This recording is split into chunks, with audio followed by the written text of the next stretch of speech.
भूतिया हवेली का रहस्य। रात के अंधेरे में चार दोस्त रोहन, समीर, नीतू और अजय गांव की सबसे डरावनी जगह पर खड़े थे। वो थी काली हवेली, जहां जाने की हिम्मत कोई नहीं करता था। कहते थे कि वहां रात को किसी के चीखने की आवाजें आती हैं और जो अंदर गया वो कभी वापस नहीं लौटा। पर दोस्तों ने तय किया कि वे इस रहस्य से पर्दा उठाकर ही रहेंगे। रहस्यमयी शुरुआत। हाथों में टॉर्च लिए धड़कते दिलों के साथ उन्होंने दरवाजा खोला। दरवाजे के खुलते ही एक अजीब सी ठंडी हवा का झोंका आया। अंदर चारों ओर जाले लगे थे, फर्श पर धूल और पुराने फर्नीचर बिखरे पड़े थे। जैसे ही रोहन ने एक मेज को हाथ लगाया, अचानक एक पुराना झूमर जोर से हिला और गिरने ही वाला था कि सबने किसी तरह पीछे हटकर खुद को बचाया। यहाँ सच में कुछ अजीब है, नीतू ने फुसफुसाते हुए कहा। भूत का सामना। वे धीरे धीरे हवेली के अंदर बढ़े। तभी एक कमरा दिखा, जिसकी खिड़की से हल्की रोशनी आ रही थी। समीर ने हिम्मत कर दरवाजा खोला और जो उन्होंने देखा उससे उनकी सांसें रुक गईं। कमरे के बीचों बीच एक महिला सफेद साड़ी में खड़ी थी, उसका चेहरा अंधेरे में छिपा हुआ था। जैसे ही दोस्तों ने टॉर्च उस पर डाली, उसने सिर उठाया। उसकी आंखें पूरी सफेद थीं, बिना पुतलियों के। बचो, अजय चिल्लाया और चारों तेजी से भागे। पर तभी दरवाजे अपने आप बंद होने लगे। रोहन ने पूरी ताकत लगाकर दरवाजा खोला और वे किसी तरह बाहर भागे।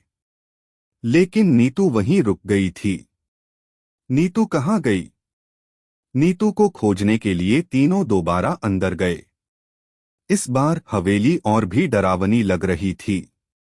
दीवारों पर खून से अजीब अजीब संकेत बने थे। अचानक समीर को नीतू की हल्की आवाज सुनाई दी। मुझे बचाओ। आवाज ऊपर की मंजिल से आ रही थी। हिम्मत जुटाकर वे ऊपर पहुंचे। वहां नीतू मीन पर बेहोश पड़ी थी और उसके पास वही सफेद साड़ी वाली औरत खड़ी थी।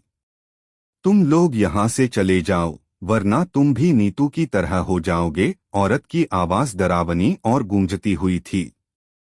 पर रोहन को अचानक एक पुरानी कहानी याद आई। गांव के बुजुर्ग बताते थे कि इस हवेली में कभी एक औरत को उसके परिवार वालों ने जिंदा जला दिया था और उसकी आत्मा अब बदला लेना चाहती थी। हम तुम्हारी मदद कर सकते हैं, रोहन ने हिम्मत करके कहा। सच्चाई का खुलासा। औरत कुछ देर तक चुप रही, फिर धीरे धीरे उसकी आंखों से आंसू बहने लगे। वह रोहन के पास आई और फुसफुसाई, मुझे इंसाफ चाहिए। मेरी हड्डियां हवेली के पीछे गड़ी हैं।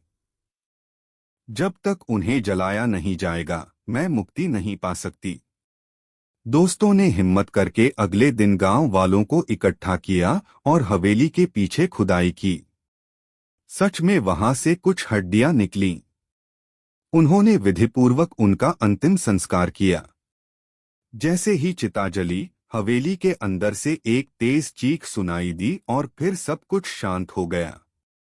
उसके बाद हवेली में कभी कोई अजीब घटना नहीं हुई।